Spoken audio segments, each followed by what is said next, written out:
So I'd like to welcome everyone to this very important episode of Let's Talk Medicine for the Australian Doctors Federation. Tonight we're joined by a very important and illustrious panel of Dr. Jillian Spencer, a psychiatrist in Queensland, Dr. Helen Joyce, a journalist and author from the UK, Dr. Andrew Amos, a psychiatrist in Queensland, and Professor John Whitehall, a paediatrician from Sydney. I'm Agnello Iannuzzi, the chair of the the Australian Doctors Federation, and I'm a GP in rural New South Wales, Australia. Now, thank you for joining us. Tonight we're talking about a very important topic, and that is trans particularly for children. It is a very polarising topic, and it's a topic that some see as the supreme expression of letting patients and doctors express themselves, and others see it as the complete opposite, and that is a total neglect of the principle primum non nocere, first do no harm. It is important that we give some Australian context to this discussion, and it is also important that we spell out definitions and what these treatments and what these thought processes actually involve for patients and for doctors. This is going to be a no-holds-barred discussion, and it's going to hopefully help our members and the community at large understand the topic a lot better. I also need to make it clear that whilst four of us are practicing Australian doctors, this discussion should not be seen as giving individual medical advice, and it should not be seen as anything more than our opinions and observations, and it is not meant to be seen as anything that is being deliberately harmful, judgmental or discriminatory against anyone in the audience or anyone in the community. So to that end, let's get talking about this very important topic. Now, one of the things that I think often causes confusion in this topic is that a whole lot of words are used, and sometimes these words mean different things to different people. I think Helen Joyce, being an international author and expert in these topics and areas, and someone who's been all around the world discussing this, can give us a lot of guidance as to what a good approach to the definitions may be. So Helen, I might hand over to you and guide us through some of these topics. One of them that comes to mind, and probably the most important, is distinguishing gender versus sex. Oh goodness, a lot of people just mean sex when they say gender. In particular, Americans use the word gender to mean sex because, sex has a double meaning. It means sexual intercourse as well, and sometimes people feel a bit squeamish just about saying sex. So sex is the thing that we share with other animals. It's the thing that, like all mammals, we come in two types of, male and female, and that's entirely to do with our reproductive systems. It's to do with what our body was designed by evolution to create, whether that's sperm or eggs. That's what sex means. Gender, if it isn't meaning sex, it means the sex roles, or it means the imposition of society on people of the two sexes. So the expectation that women will be followers and men will be leaders, or that men are good at numerical things and women are good at handling people, that sort of thing. Sometimes people think it's a hierarchy.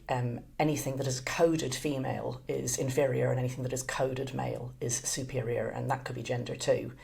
But what we've seen is people starting to talk about gender as something that's more important than sex.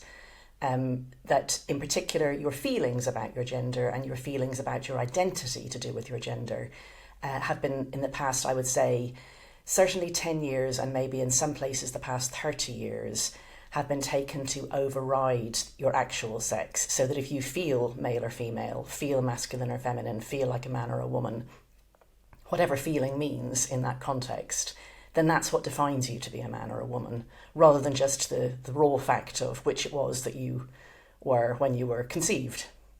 Thank you. And as part of that, I think the issue of sexual orientation and gender identity can sometimes be conflated. What are your thoughts and observations on that? Yeah, so sexual orientation, at the most basic level means who you're attracted to, but the idea of sexual orientation as an identity is actually a relatively new one. We know from looking at history and accounts that there have always been people who are primarily or solely interested in sex with their own sex rather than the opposite sex, a few percent of people probably, and we would now call those people gay or homosexual or same-sex oriented. But that's quite a new way of thinking about it, that it's a sort of an inherent thing about yourself. I mean, I think it is an inherent thing about yourself, but I'm just saying it's a new way of thinking about it.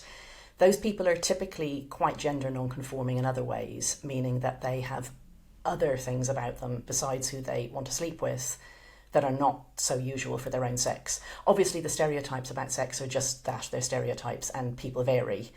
Nobody's entirely feminine, nobody's entirely masculine. But people who are interested in sleeping with their own sex are typically more unlike people of their own sex than standard. So those people historically have been people who have found it harder to fit into their own sex.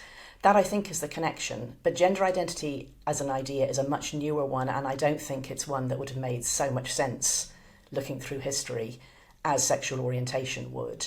This idea that you can have something inside you that makes you inherently a man or a woman, I think that would have seemed inexplicable throughout most of history, whereas if we went back and said, look, this man only really wants to sleep with men, we call that gay now, they would have understood that much better and much more quickly. Thank you. And from an international point of view, the terms trans male and trans female, what are the correct approaches to those terms? I really think it's a very bad idea to use the words male and female for anything except the biology, because those are words that don't just apply to humans. They're two of the most important words right through biology, and indeed, they're for plants as well as animals. Male and female really are objective biological terms. Pollen is male. We explain why a duck-billed platypus is an unusual animal by reference to things that normally, what females normally do and what males normally do. So to me, a trans male is a male person who identifies as trans, but I think the community tend to use trans male to mean somebody who's female who identifies as male. I find that the most confusing thing that the community does, and I think that confusion, we know this actually from opinion polls here in the UK where I am, people outside the community, generally speaking, find these terms desperately confusing anyway. People don't know what you mean by a trans woman. They don't know whether that's a woman who identifies as a man or a man who identifies as a woman. It's even more confusing if you say trans male or trans female. They don't know, is that a male who identifies as female or female who identifies as male? As a journalist, I should say that my PhD is in mathematics, not in medicine. So I'm the one person here who is not a medic of any sort. As a journalist, your primary goal has to be that your audience understands you. Before anything else, you have to make sure of that. So even though people push back against it, I try not to use terms like trans woman without explaining them, or trans male or female. And I try to, at some point, just keep saying a man who identifies as a woman, a male person who identifies as a woman, that sort of thing. And I would really recommend that doctors do that too, even if there's pushback. Because if the people you're talking to and about don't understand what you're saying, I think you failed before you even get out of the gates. Can I ask, Helen, what do you think of the term trans-identified male and trans-identified female, which contains all of the information? Yeah, I tend to say trans-identifying because it's something that the person does for themselves rather than that other people do. I know that that's regarded as offensive by some, but I have found to my cost in this field that literally everything that I say is considered offensive by some people. I don't think that we can be silenced by worrying about being offensive, although we must, of course, do our best not to be offensive. I think, I come back to that point. The first thing is you must be comprehensible. I think they're good. Or some people say a man who identifies as trans. I've kind of settled on a man who identifies as a woman, because everybody really knows what I mean then. Thank you. And for the purposes of this discussion, we'll try as much as possible, I think, to be very clear when it comes to these definitions so our audience can follow it. Professor John, you've been a paediatrician for some time. How have you noticed these terms coming into play within paediatrics, and what about the whole concept of assigning gender at birth versus one's natal sex? What have your observations been there? I was unaware of these things until the beginning of 2016, and I attended the Royal Australasian College of Physicians meetings up in Cairns. And the lady from the Royal Children's Hospital, Melbourne, had a presentation, and I was walking by, I had nothing else to do, and I thought, I don't know what this is, which is basically gender dysphoria. And when I sat down then, this was sort of, all these terms were kind of revealed under me, and I was immediately unbelieving. They were talking about how common it was that the children were identifying as the opposite sex. Well, maybe not the words you want me to use now, but the children were, and their parents were going along with this. And I could not believe the assertion by the Melbourne Children's Hospital people that if you gave blockers, that the effect would be reversible and so forth. So that set me on a path of trying to work out the physiology. And in the midst of that, because I had been a general paediatrician in the west of Sydney at a very, very busy practice, until that time I had never heard of this gender dysphoria business. So I rang some 28 of my fellows and said, have you ever heard of this stuff? And only 12 of them had heard of children identifying with the opposite sex. Out of an accumulative, as I recall, 931 years of medical practice, and I polled 28 of them, and 12 of them had children that were confused over their sex. 10 of them they remembered for their associated severe psychological stroke psychiatric disease, and then 2 of them they remembered because of the flagrant sexual abuse that had been occurring. So I had never heard, in all my years until then, I had never heard it. Now, people argue, well, they weren't confessing these things. The parents weren't noticing them, but I was accustomed to parents talking about all sorts of things that had embarrassed them about their children, playing with themselves, masturbating on the sofa, and all this sort of stuff, putting things in wrong places and so forth. People were not embarrassed about it. Well, I suppose they were, but they were not reluctant to come and discuss these issues. But nobody in my entire experience had talked about confusion of gender. So that started me off on this. At the end of that year, I went to Canada and spoke with Kenneth Zucker for some time, and that was when I began to hear of these other words. I think that the assigned sex at birth is a relatively recent thing in my observation, and even I say it to my embarrassment about the local hospital now. We used to have blue cards for boys on the end of the thing where they were born, and pink cards for girls, and now it's different colour and all this sort of stuff. So it's taken off. It's taken off tangentially, like exponentially, I mean, in recent years. I had nothing before. In other words, in summary, I had nothing of this before 2015. Now it's all over the place. Thank you. So you've touched on epidemiology, which I'll come back to very shortly. But gender dysphoria is something worth unpacking. We have 2 psychiatrists as part of this group tonight. Could one of you 2 please tell us what you understand gender dysphoria to mean?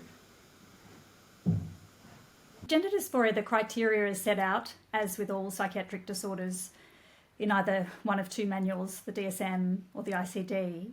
And the criteria are slightly different between the 2 books. But and the criteria is different for children versus adolescents. In childhood, there's a much greater emphasis on play behaviour and playmates, play activities, whereas in the adolescent criteria and the adult criteria, there's a much greater emphasis on dislike for one's body and stated desire to be the opposite sex, etc. Andrew, do you have any further comments on dysphoria? Look, the core of it is a sustained, persistent incongruity between sex and gender, essentially. that causes distress or dysfunction. And then there are a number of criteria, as Jillian has pointed out.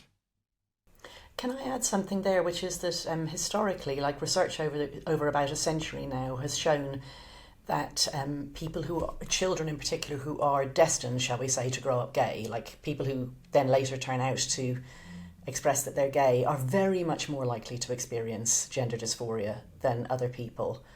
But they typically grow out of it in puberty, because puberty tells them what it is that is so different about them.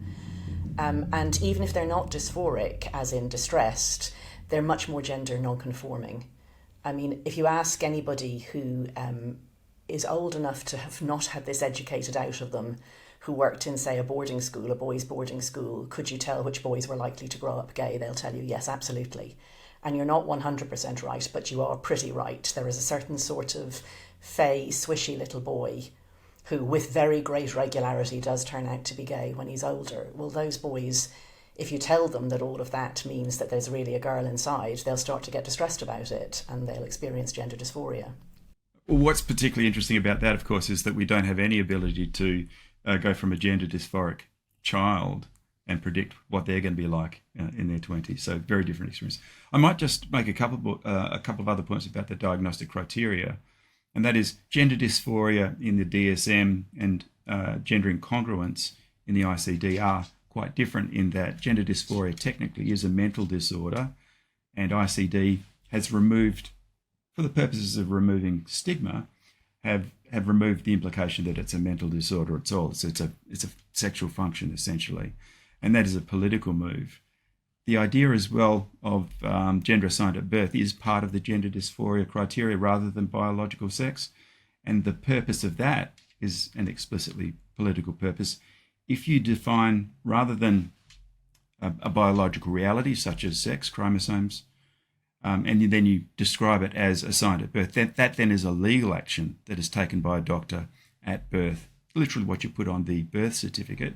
And of course, that then becomes at the discretion of that individual, and that is something that can be controlled for political purposes. And I think that actually is the background of the gender dysphoria in the DSM and gender incongruence in the ICD. They have a particular purpose. I don't even agree with the idea of gender incongruence. I don't even know what it's meant to mean. I mean, a boy or a girl can literally be anything. I absolutely agree, Helen. Yeah. Gillian, you're going to say something too? Yeah, well, I wanted to come back to the point you raised, Helen, about gay kids or kids who will later be gay. In that, I wonder whether when we talk about that concept, we're talking about the earlier times. There's still a large component or a component, but I wonder whether on some level, as the contagion has spread, it's actually picked up a whole lot of heterosexual girls who Totally. are saying that they're gay boys, or but they're not really, but it's all part of the whole trend to not be straight. And so, yeah, I guess I worry about that, because I know that as a movement we're keen to point out to people the vulnerability of kids who are same-sex attracted, or the vulnerability of kids that are ASD or have other developmental disorders. But I think that as we get people detransitioning, the people that transitioned in the about COVID era, it's going to be a whole lot of people who are actually reasonably normal, but were subject to contagion, which is, as a child and adolescent psychiatrist, very normal as a teenager to be influenced by your peers and to be looking around to see, what do I have to do to fit in, and how, the whole point of adolescence is to figure out who you are and who you're going to love. And that's one of the things that I just really find so offensive about this political movement, is that it's exploited the very natural human frailties in the human heart and the adolescent's heart, and done something really awful to those people who have very natural concerns. Speaking as somebody who's outside, if I might, as somebody who's outside medicine, it's obvious to all of you who've been trained in medicine, especially if you've done any psychiatry or anything similar to that mental conditions or disorders are something that's, you might be vulnerable to them, but it's also part of your society and it's created. So I think that doctors forget to even say to other people, look, gender dysphoria isn't like cystic fibrosis. Like, it's not a sort of a pre-programmed thing that you were born with. It'll be to do with your family, your culture, your friends, maybe something inherent in you, all sorts of things. In a different place and time, you might not have developed it. But the movement talks about it like you're born with a gender identity, and then there's this incongruence that your gender identity and your sex don't match, which if they're different things, that doesn't make any sense at all. Like, the whole concept just makes no sense. And then you're going to have to go down this medicalised pathway to get them back in line with each other. What the hell does that mean? Like, what is in line with what? All of it makes no sense. But I think that's one of the big failings of the medical profession, is that to remember that patients don't know that. They think you're talking about something like cystic fibrosis. I would just point out that, unlike other psychiatric diagnoses, gender dysphoria is simply down to a work group of about 10 to 12 people who decided this is what gender dysphoria is. So a definition like depression goes out to field trials where there are hundreds of patients, hundreds of clinicians, and you're looking for what is a reliable and valid diagnosis. Gender dysphoria was literally a work group of 10 to 12 people with an established history in this area and very definite views about, as I said, that what I believe is the political nature of this fight for a human right. And they are the ones that have defined gender dysphoria as a condition. So it's really not, it doesn't have a basis in scientific evidence, and it doesn't have a basis in any theories of healthy human development. That just backs up really what Helen was saying. Thank you. And Helen, feel free to have a go at the medical profession. I think there's plenty of room for improvement, not only in this area, but in many areas. And I'm sure the four of us that are joining you tonight are very happy to take it on the chin and to hopefully improve our performance as a result. I mean, you may have noticed that Hilary Cass doesn't talk about gender dysphoria. She talks about gender distress. Yes, well, we'll come to the Cass review, and that's a very important topic. And I thought I'd leave things like the Cass review towards the end of this discussion once we've got a better understanding of what this is actually all about. So Jillian's used the word contagion, and that's quite an evocative term. And I think by that she means as like a social contagion that's come across this topic. There is a podcast on the Medical Journal of Australia website, which is now a few years old, but not that old, that talks to the director of the Melbourne Royal Children's Hospital Gender Clinic, and that's the leading clinic in Australia. It's the one that all the other clinics tend to look to when it comes to this topic. And quite interesting figures come out of that. The clinic was set up in about 2003, and for the first 4 years of that clinic, they only got 3 referrals. That's 3 referrals, not per year, but in the whole 4 years. If you fast forward to now, they're literally getting hundreds and perhaps thousands of referrals per year. So something's definitely changed in the last 21 years. Now, when they tried to unpack what's changed, a couple of interesting things came out of that discussion. One was that 1.2% of children suffer from gender dysphoria. I must say that is in stark contrast to my 30 years of clinical experience, and I'll be interested to hear what all of you have to say in a moment. And it was also said that the reason for the explosion is because there's an increase in social acceptance and an increase in visibility, especially with respect to celebrity culture and celebrities talking about themselves and their children, which then touches on the whole issue of social media and the mainstream media. So that opens up the door to epidemiology. It seems to me from what Professor Whitehall said that this is a relatively new phenomenon. I think other things to think about when it comes to epidemiology is, does this apply to both sexes? Males or females more susceptible to gender dysphoria? Is it spread evenly around the world, or is this a phenomenon that affects some countries more than others? Does it relate to any particular socio-economic groups? and what effect does the media, especially social media, have? Now, Helen, I think you're probably the most expert in this, so I might let you lead and then the others can follow. Yeah, I would say that probably 100% of teenagers have something that if you wanted to call it that, you could call it gender dysphoria. It's very distressing going through the experience of turning from a child who's relatively unsexed, you know, you don't have little boys and little girls when they're dressed look pretty similar, into an adult who's, you know, if you're a man, I've got two sons, they're 23 and 18, and that bit where they shoot up like trees put on fast forward in some nature documentary, it's a very startling experience to watch, and I can't imagine what it's like to live through. And if people are talking to you about your gender, that's how you'll explain it. But otherwise, you just think, oh God, growing up is hard. And for girls, of course, the breasts come much earlier than you're ready to handle the attention that breasts get. And periods, very distressing too. So what we've done is we've labelled a very normal, natural human experience as a disorder, which of course makes people lean into it. There's a long history of that, doctors creating labels for things, using those labels to explain them to and with their patients, co-creating the disorder in the phrase that Edward Shorter used in his book, From Paralysis to Fatigue. He called it the symptom pool. So the things that are out there in your society that are seized upon and used to explain your distress also shape your distress. I think that we are creating these things by the way we talk online, in spaces, social media spaces where children go, where adults don't go, like Tumblr and fan fiction websites. Children teach each other gender distress. But we're starting from the point where it's actually kind of an existing thing that you can whip up.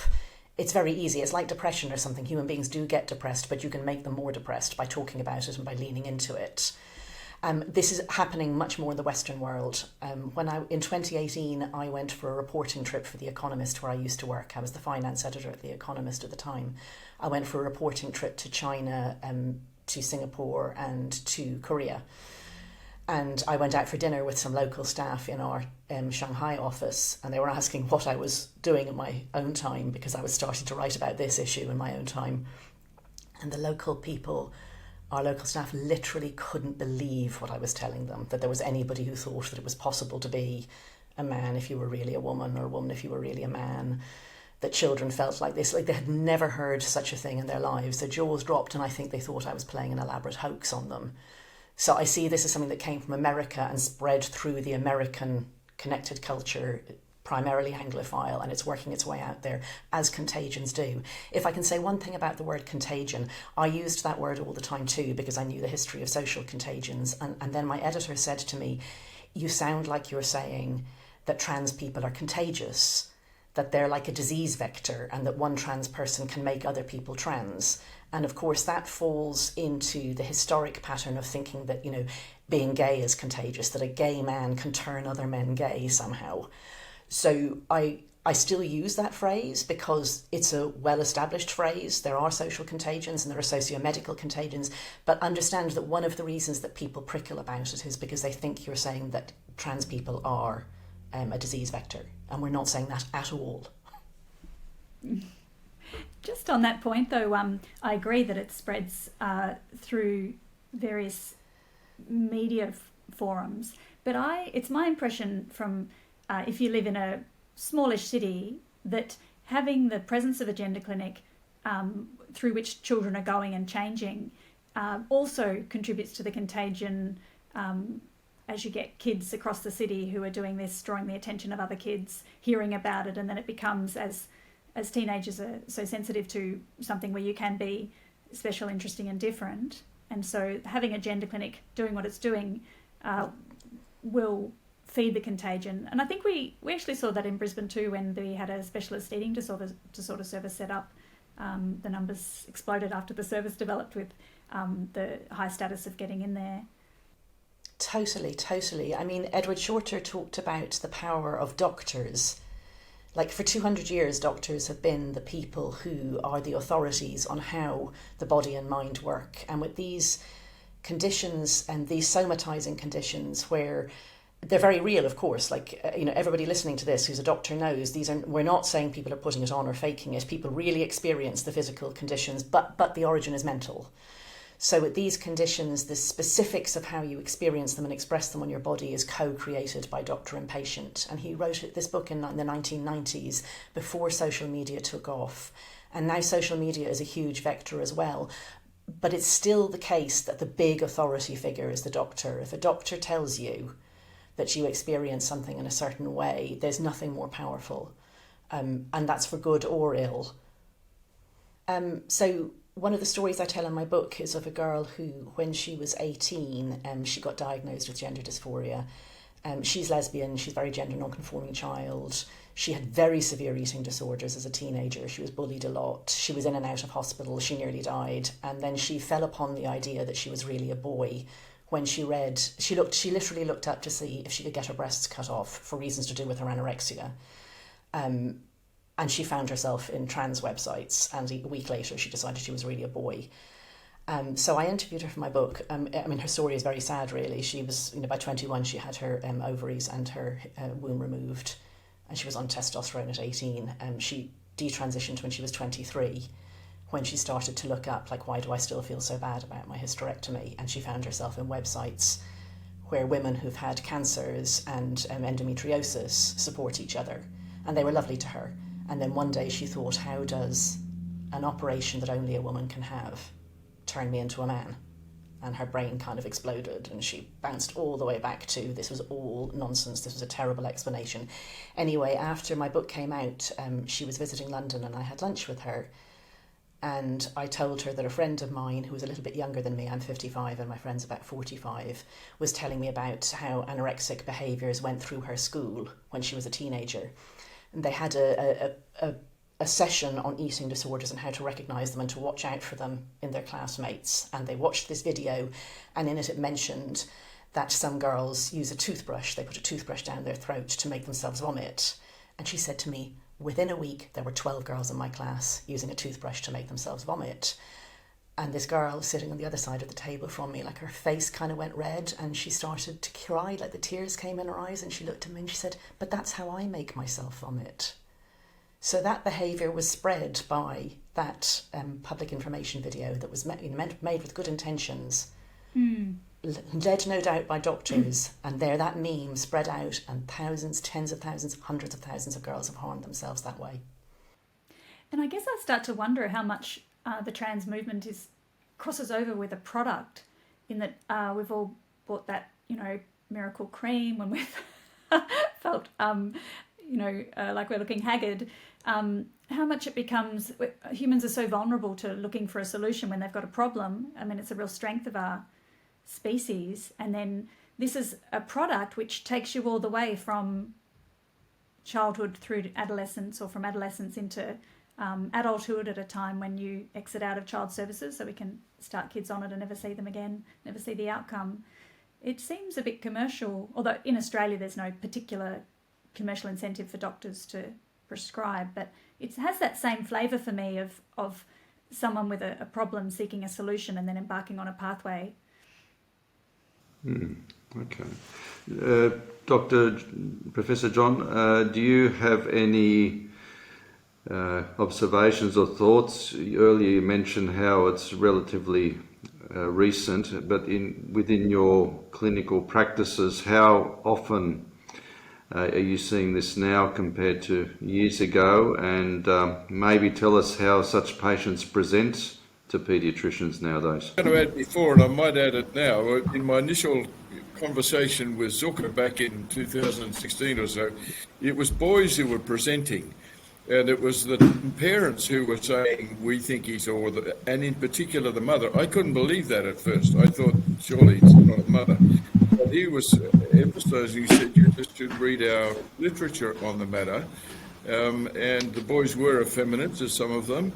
Okay. But then I looked at other literature, and what's his name? Robert Koski in Western Australia. He's got an article which came out in the Medical Journal about 1985, reporting the strange phenomenon of identifying with the different sex.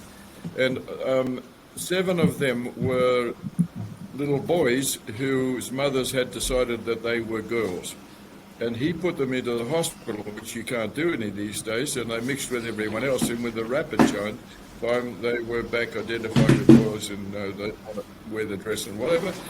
And it's interesting that 2 or 3 of the cases were sabotaged by the mother and or the grandmother bringing in female underwear for this kid. So it's kind of different in those days. And then in my own observation of it, when people have been talking to me, because I've written a few things, it was then, I agree, the social contagion. And they would say almost universally, our daughter's been on the web or the chat book or all this sort of stuff, and now she's come out and she thinks that she's a girl. And then with that, with the Radia Kula, how we say it at Finnish, because that's her story too, that these children were grossly disordered girls who could barely get out of bed in the morning and so forth. And then she was saying that they had found on the web the diagnosis that they were actually boys, and they were coming and demanding the treatment. So they had diagnosed themselves outside by conversing with others. And that corroborates with the stories coming out of Westmead here, that the people were coming on already decided, and mostly they were girls, that they were in fact boys, and now would you please prescribe the medicines for us?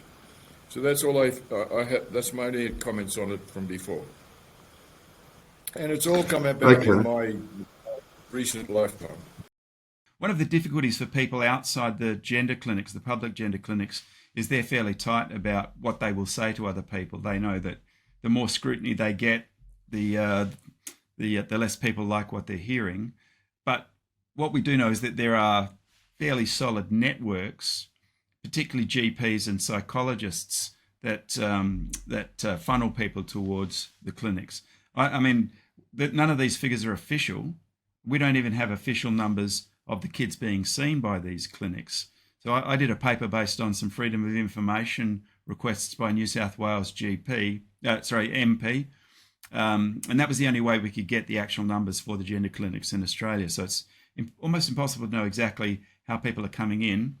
But I've been told anecdotally that there are GPs that are almost religious in their fervour for this particular model, and they will identify kids, they will talk to the parents, they will, in many cases, put pressure on the parents, and then steer them towards the public gender clinics, and psychologists in the same way. One of the most concerning factors, though, Aniello, is that now in Victoria, they're beginning on the informed consent model, which suggests you don't even really need these public clinics. A GP, for example, can identify gender dysphoria in a kid and initiate hormone therapy without, for example, a psychiatric assessment. Now, my belief, this is not something I can prove, but I think it fits with the pattern that we've seen so far. This is a way of avoiding scrutiny, because if the kids aren't coming into the public gender services, you have almost no way of knowing what. That's interesting, isn't it? And isn't it ironic in some ways that on the one hand, GPs are being allowed to prescribe such drugs, and John will tell us a bit more about them soon. On the one hand, allowed to prescribe such drugs, and then on the other hand, not allowed to prescribe, say, dexamphetamine for attention deficit disorder, or not allowed to prescribe Roaccutane for advanced acne. It does seem like a little bit of an inconsistency there as to what we are and not allowed to prescribe. What about that figure of 1.2% that was in that podcast on the MJA, Andrew? Did any of your freedom of information reveal whether that figure is a reliable figure? None of the epidemiological figures that we have really are reliable, particularly in Australia, because they're not being released. International figures have varied wildly. One of the patterns that I think is probably reliable is that if you look at a cohort, a point in time that is, the younger the cohort, the higher the rate of gender diverse identification. So people who are older than 40, probably around 1% might be an accurate figure. People who are younger than 18, again, depending on which measure you take, can be very, very high, up to 15 to 20%. I've heard quoted. Now, I don't trust those figures. I don't think the methodology is sound enough, and particularly the sampling methodology is sound enough for us to think that that's an accurate picture. But I think that almost illustrates the social contagion that was being discussed before. These kids are very vulnerable. They're being indoctrinated into a particular way of thinking about themselves, and that then comes out in the statistics. And indoctrination of the doctors, I think, is also a point. I won't name the university. I get medical students from all sorts of universities from around Australia.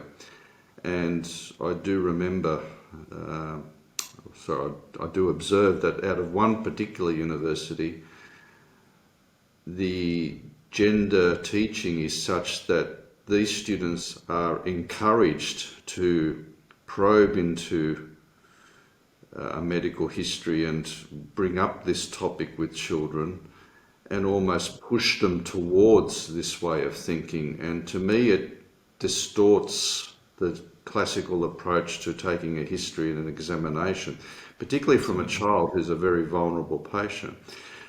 Have either you, Andrew or Jillian, observed any such behaviour out of medical students or junior doctors in Australia? Well, my understanding is that in the exams they need to walk in and introduce themselves by their pronouns now for the OSCEs. So that's another subtle way of introducing this sort of way of thinking, isn't it, I guess? Yeah, and look, I think that the social factors here are very important. Gender affirming care is an almost perfectly designed trap for distressed young teenagers. And if you think about what happens, you get a kid at their lowest point, whether they're depressed, anxious, they may have autism or some other psychiatric illness. They come in and see a trusted medical professional or a health professional, and that person says to them, we will take away your pain if you tell us what we want to hear. And that then channels them into thinking of everything as gender.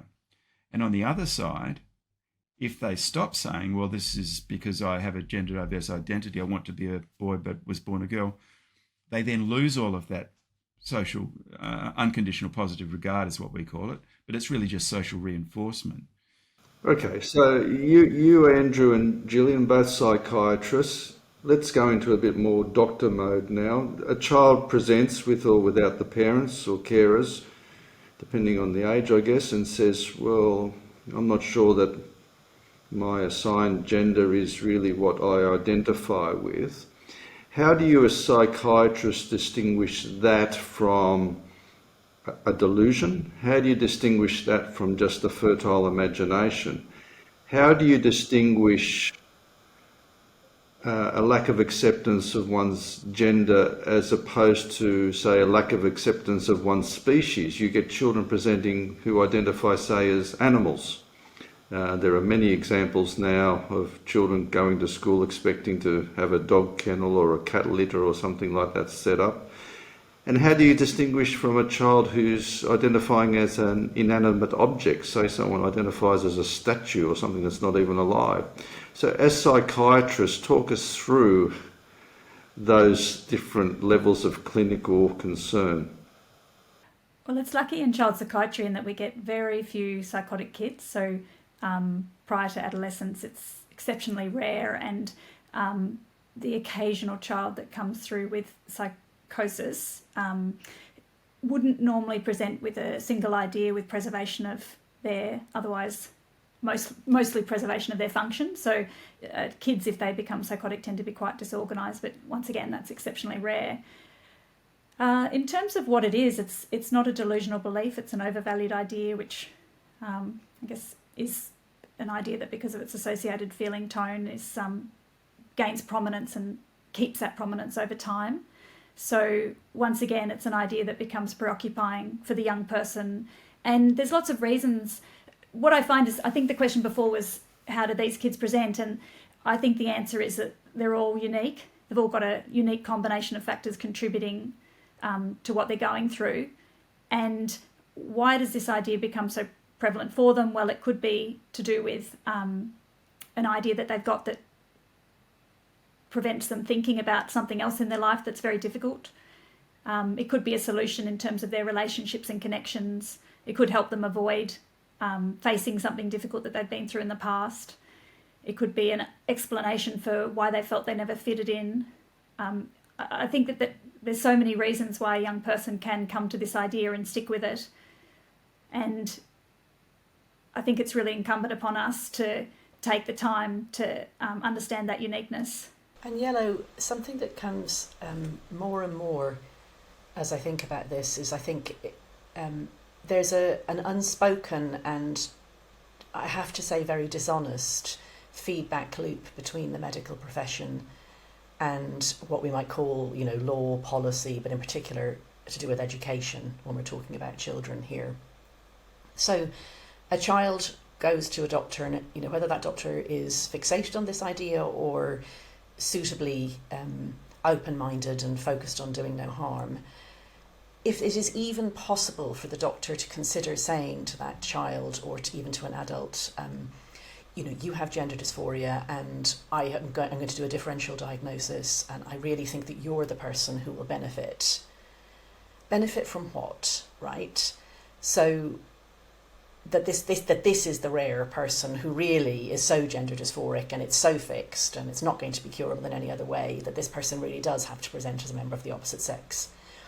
Whenever doctors talk about this, they talk about, am I finding the right people? Am I finding the people who are unhappy enough?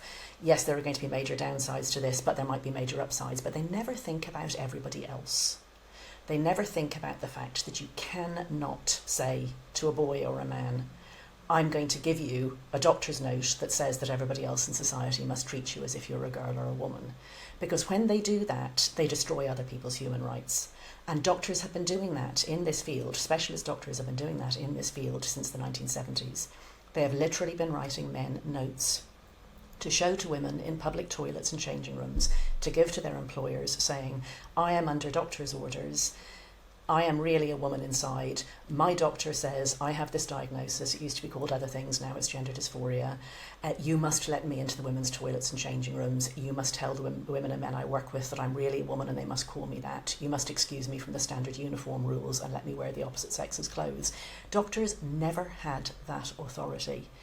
If I may use an analogy, it's as if somebody came in, got a diagnosis of being kleptomaniac, if that is even still something that exists, and then got a note saying that they can show it to everybody and everybody else must let them steal their stuff. This whole thing has been based on ignoring other people's rights, in particular women's. Yes.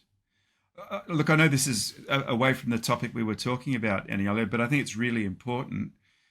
Gender affirming care actually doesn't require a diagnosis at all. If you read the guidelines closely, the purpose of gender affirming care is not to treat gender dysphoria.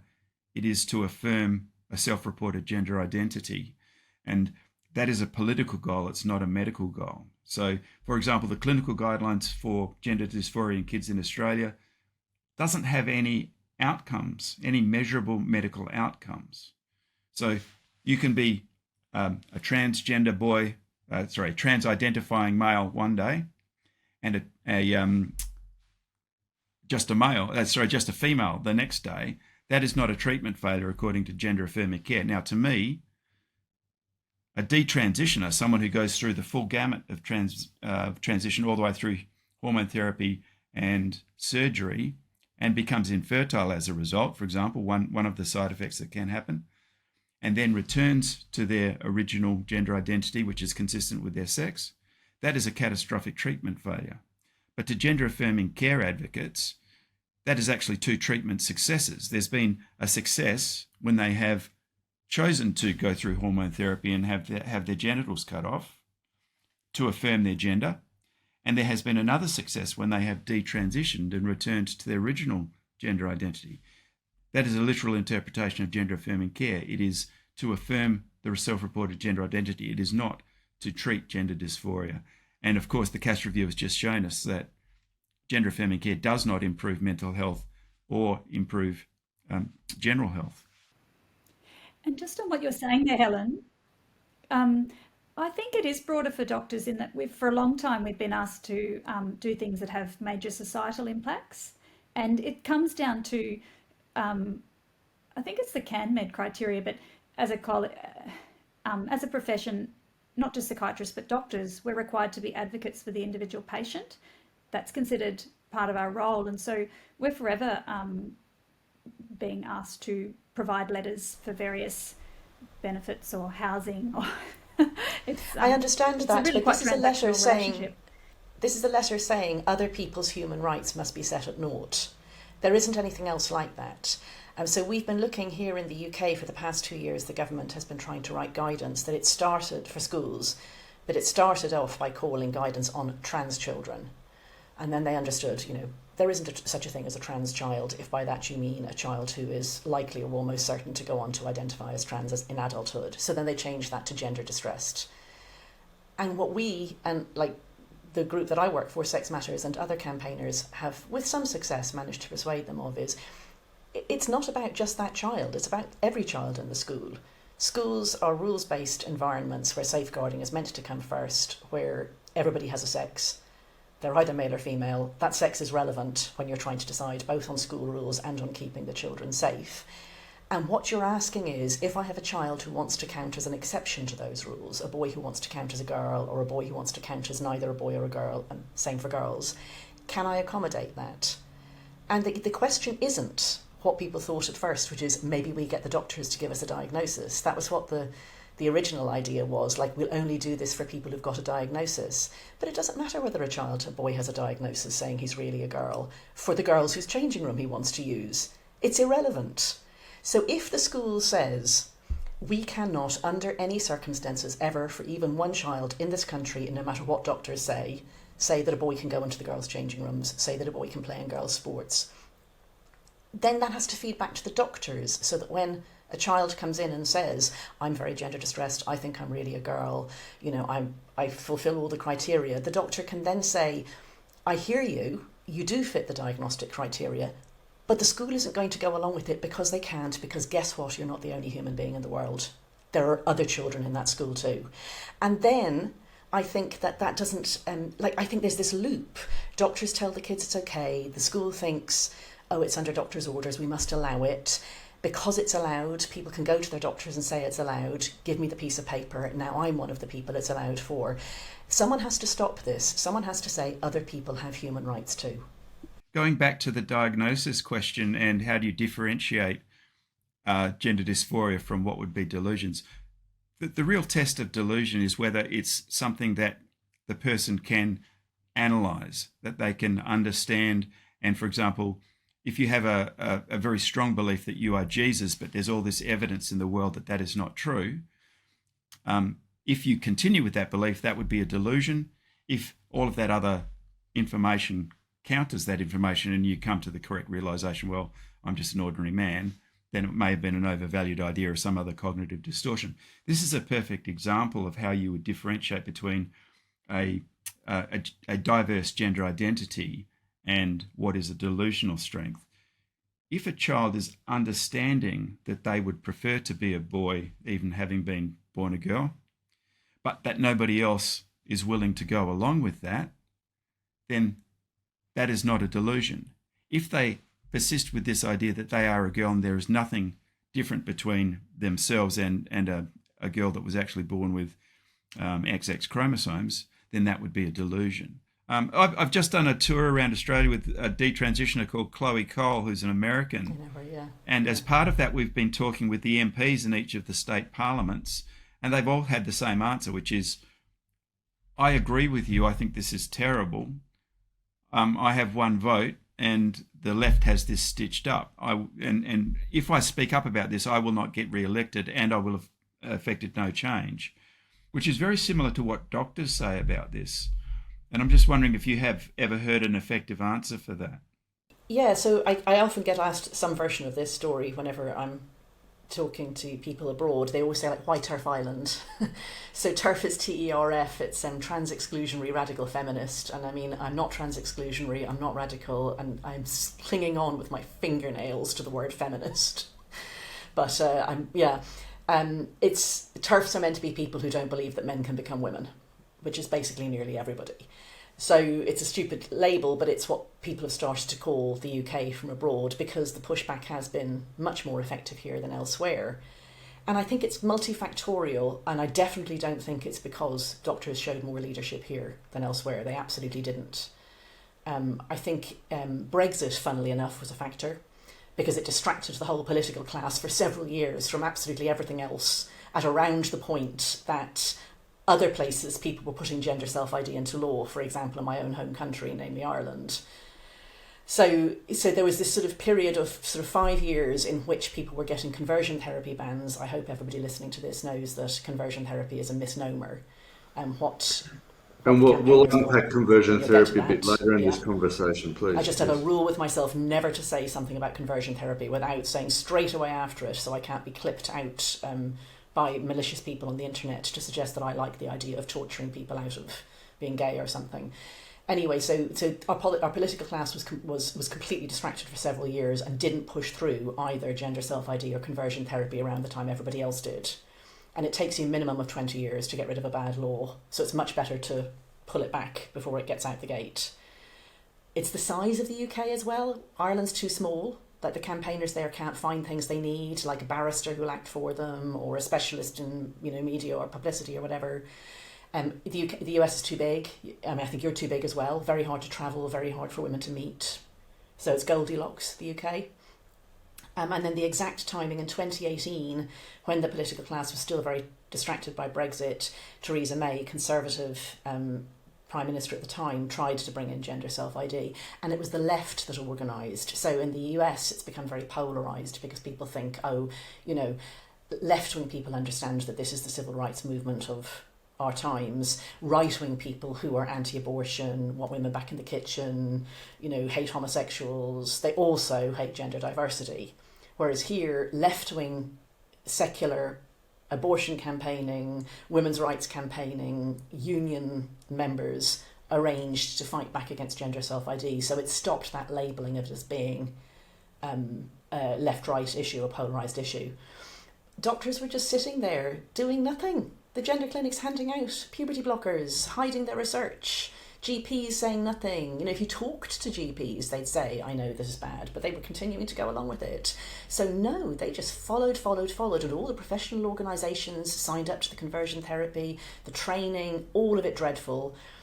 And then, so when we stopped gender self-ID, the campaigners managed to get some traction in government, and a former health secretary, Sajid Javid, decided to do a review of the Tavistock, which is the single gender clinic that was running at the time for children, GIDS, sometimes called Gender Identity Development Service. And he chose Hilary Cass, who was a former president of the the National Paediatric Society. Very eminent, very sensible, very organised woman, and she turned out to have a backbone. So she said she expected to spend a half a day a week for 6 months on this. It turned into her life for 4 years, and she now can't travel on public transport and gets death threats and all that stuff. But she did a good piece of work, and so no, the medical profession followed. She gets attacked by the medical profession all the time. I mean, the Lancet Journal publishes nonsense on this, and publishes total medical disinformation. I'm willing to stand up to say that on this subject, and they have been no support to her whatsoever. Helen, I get the feeling that even with all of that work, she's been very diplomatic in how she wrote, particularly the introduction, having to accommodate the fact that there's a large number of, there's many kids, for example, already in this system, and many people with a vested interest. Totally. I mean, I think she didn't go far enough, of course, but then, I just think that you need a single side of A4 saying nobody can change sex, don't lie to children, don't encourage this sort of social contagion. And now the hard work is going to be de-radicalising large numbers of people who have been radicalised. I think it's like that. I think it's de-radicalising people who have been programmed and indoctrinated into believing something impossible. The entire medical profession, the entire education profession, very large numbers of teenagers and young people. But I mean, she would never have got anywhere if she'd said that. I don't even think she believes that, by the way. I'm not trying to put words in Hilary Cass's mouth. But she did do a lot of very good stuff in that report. In particular, she demolished the suicide myth. She proved beyond any sensible person's understanding that the evidence base for gender-affirming care simply does not exist. So those two things on their own were really worth the work. So it was good luck that they picked her. They could have picked some bloody time server. the NICE, National Institute of Clinical Excellence, did their 2020 reviews and essentially concluded no evidence for puberty blockers and cross-sex hormones, but that didn't seem to make a dent at that time, 2020. I mean, there's so many people who should have spoken up on this. The Cochrane collaboration should have. NICE should have done much more. I mean, NICE actually didn't do a full review. It did some parts of it, cross-sex hormones, puberty blockers. It didn't do a review for adults, as far as I remember. Or maybe it didn't do the review for children. I can't remember which way round. You know, all our institutions have failed when faced with this. All of them. I mean, our census was destroyed by this. I'm sure yours was too. You know, everybody, Information Commissioner, the teaching regulation, every institution, safeguarding, they've all been destroyed by this, but in particular the medical ones have been destroyed by this. All our learned societies have signed up to things that are not evidence-based, do not make any sense, are harmful for patients, have no evidence base, impose on other people's human rights. And then when you go to them and say, why are you not doing anything about this? Like behind the scenes, they'll tell you it's what you said. They know that they won't still have a job. They know that they'll be out of, that they won't get voted for, that they won't be able to affect any change. I mean, this is what happens to whistleblowers. It appears that ideology and politics has overtaken the scientific method and clinical method when it comes to guiding the medical profession, which is something that is rather sad. Children who present with gender dysphoria or are confused about what sex they may or may not want to be, and they initially will have presumably have a period of psychological assessment and guidance. And then after that, the decision is made to progress to hormones. Now, if a child presents, usually we start with puberty blockers and then go to cross-sex hormones. For adults, that's a little bit different in that they go straight to cross-sex hormones. John, you've been doing a lot of research on this and a lot of, you've even written papers on this topic. Talk us through what puberty blockers are and cross-sex hormones are and how they affect children and whether they are in fact safe or unsafe. Well, okay, the hormone that's blocked by the puberty blockers is called gonadotrophin-releasing hormone, and there's a cascade of hormones beginning somewhere in the head. People don't exactly know where, and ultimately the GnRH is released. It goes to the pituitary, and it releases or causes to be released the hormones that cause maturation of the gonads, and that is follicle stimulating hormone, luteinizing hormone. They go to the gonads and produce testosterone and estrogen with secondary sexual characteristics. Now, the blockers block the action at the level of the pituitary gland. So there is no FSH and no LH, and therefore no maturation of the production of sperm or ova, or of release of estrogen and testosterone. So it blocks the whole thing. They argue that blocking will give you a time to think straight as to whether you're male or female or not. However, the hormone that is blocked not only comes down in a vertical axis, you might say, from pituitary to gonads, but it also goes sideways, and has been known for a long time to be basic to the development of neuronal cells throughout the brain.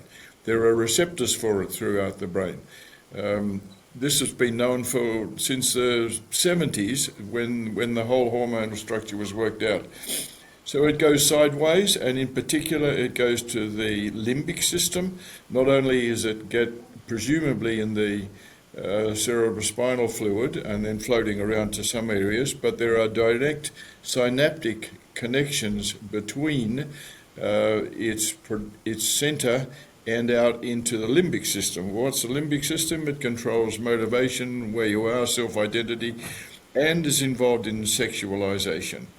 So it is blocked, and people, I pursued this trial because I never knew anything about it. And I found Alan Herbison in Dunedin in New Zealand. Now, he'd done a lot of the original work as to where the production of the GnRH was occurring, and they'd found that there were cells right out in the limbic system, but there were receptors throughout the brain.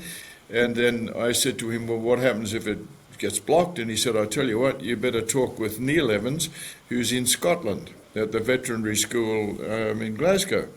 So I spoke with him and then went and visited him 3 times, in fact.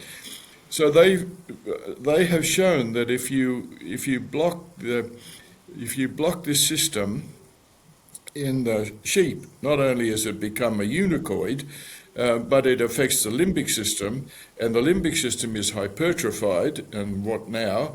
They sent chunks of that off to universities in Norway, who found that hundreds of genes, the action of hundreds of genes, was in fact increased or decreased, up or down regulated. So the limbic system was not working properly, at least in the laboratory.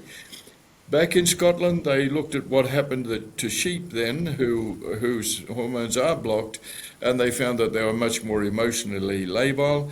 They could not, their spatial memory was interfered with, how they solved problems was interfered with, and they were much more likely to prefer the familiar, as to why almost all children who started on blockers then progress to the next stage, which is cross-sex hormones.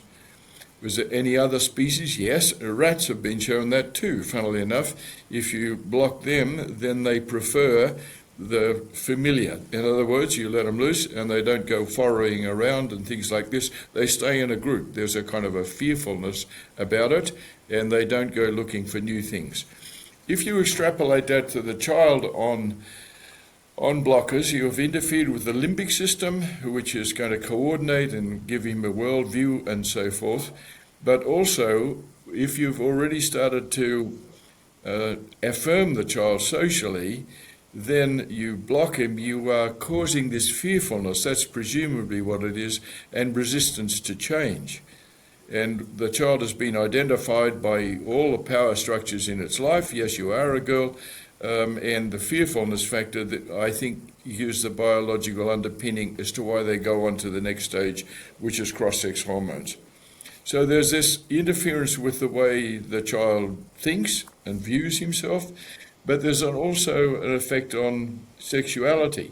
Now, this has been known since I found out since the 70s also, when I've forgotten his first name, Pfaff in New York, when they found this hormone, that it existed, and before that they called it luteinizing releasing hormone and gave it a new name. They were trying to work out where it is produced and what effect it does, and they found that there was a midbrain center of sexualization which was dependent on GnRH. In other words, if you got a prepubertal rat, again, and you tickled this up, then they were hypersexualized. If you ablated it, then they weren't interested in sex. So that there was this, the concept then that you can block the child and allow it time to make a mature decision of whether it's a boy or a girl, is influenced. You are causing them to be unicoid and not feel these issues by primary effect from midbrain centers, and then also secondary centers from testosterone. So that you think that the child can think clearly is when you've blocked all those things is not biologically plausible. Okay, and what about the concept that this is reversible, John? They say to us that, okay, you do all this, you've given us evidence now that it's not as simple as that. What about the reversibility? Neil Evans showed that the effect was sustained. The effect on the behavior of the sheep was sustained. Increased emotional ability and an interference with its spatial memory and things like that. Now, because they are unicoid, there was no sexualization to be changed. I mean, they just remained basically asexual. If I can go on to one other thing, because I think this is really fascinating. And I went to talk with these people in Lille. They were looking at why rats, if in the why Down syndrome model of rats, why their neurology devolved, as we know happens in human beings. And they were fossicking around looking for hormonal changes, and they found that the level of GnRH was reduced. Why? Because the extra chromosome was interfering with a microRNA, which interfered with the maturation of the sequence of like early forms of the GnRH, so that the ultimate form was not made properly. So these rats were GnRH depleted. And so they found that they were, their neurology was degenerating, and lo and behold, they replaced it and found that they improved the system. Now then they went on, and they've got 7 or 8 adults in Lausanne, and they have actually given them blockers. You have to give it in a physiological way because it only comes out in pulses every 90 minutes or so. So they devised a little machine that would do this, and they are arguing that there is improvement in the cognition of those people. That's the Down syndrome adults, and they are arguing that, in fact, reduction in GnRH may have a role in brain deterioration with aging, if not Parkinson's. Now, I think they're shooting high in that, and the little study with only 7 adults is not all that convincing. However, the work that they did on the rats is convincing. So, therefore, there is more than we realized physiological evidence to say that blocking GnRH is not a good thing. It's biologically implausible. You don't work out whether you're a boy or a girl by denying access to all nature's hormones that cause you to think in that way, and it may well be responsible for maintenance of neuronal integrity. Now, that neuronal integrity has also been shown in other studies. For example, neurons in a dish in the laboratory, if you put the blocker onto them, they don't spread their synapse, they don't go looking for synapses, for example, and so forth. So there's a whole list of physiological evidences that blocking is biologically implausible and interferes with the way that your brain cells do not develop and so forth, and this is a sustained effect. So to say repeatedly that blockers are safe and entirely reversible when you've got this like international corroboration and collaboration of showing effects is denying, at least in Australia, the mandate of Whittaker and Rogers, which says that you should be telling the patient of a possible side effects as rare as 1 in 14,000. Now here, they're not mentioning that at all. Neither here in Australia nor Tavistock. I actually wrote this stuff up as a submission to the Tavistock at the invitation of that lawyer. And in that process, I looked at all the information that Tavistock was not sending out with regard to the effects, and the similar is here. It's complete denial of it. And then I'll just stop quickly. When I was reading the leaked files from the WPATH, which came out on April 4th or something. And we'll get to WPATH later, but yes, go on. That these people are saying that it's safe and entirely reversible, and yet amongst themselves, they had not seen a boy who had started on the blockers at age 9, who was A, capable of producing a child, or B, capable of experiencing orgasm. They confess this amongst themselves. It's all there. And yet they are able to have such influence that they can propound this, it's safe and entirely reversible. And for those in our audience who want to pursue this further, when we do the show notes for this podcast, we will include references to Professor John's papers as well as other references, but if you go to Professor Whitehall's papers on this topic, they are heavily referenced and they can take you to all of this information that's clearly spelt out.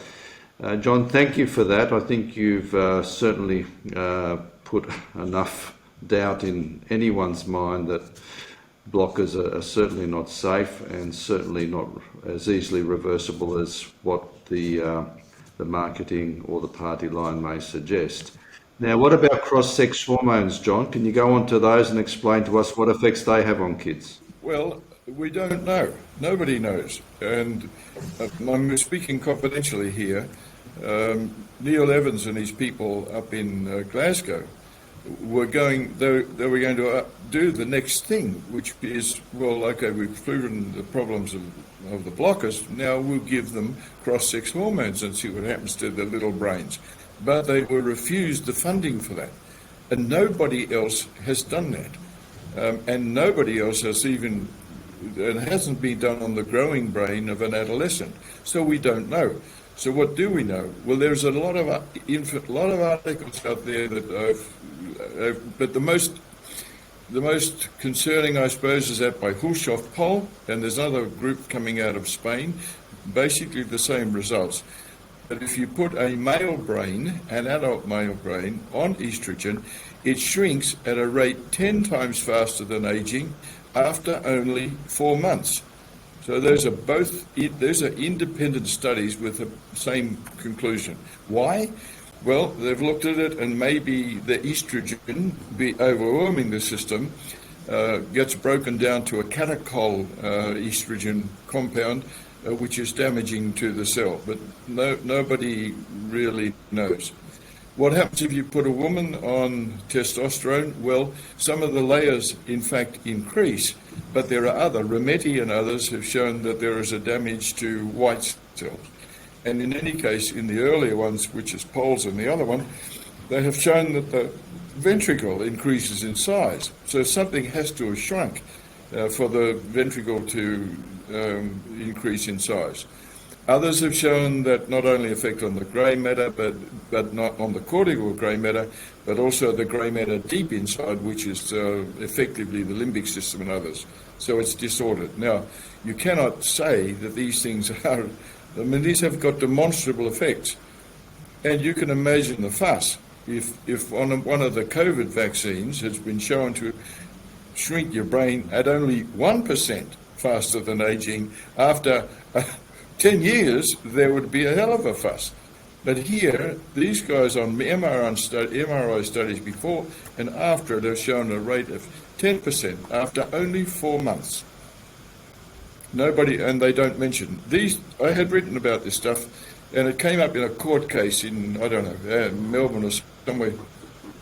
And the proponents for the giving of this to a child, an adolescent, were able to persuade the judge. They said Whitehall's assertions should not effectively be worried about. These effects are only mild. And the judge went ahead and accepted it. Fine.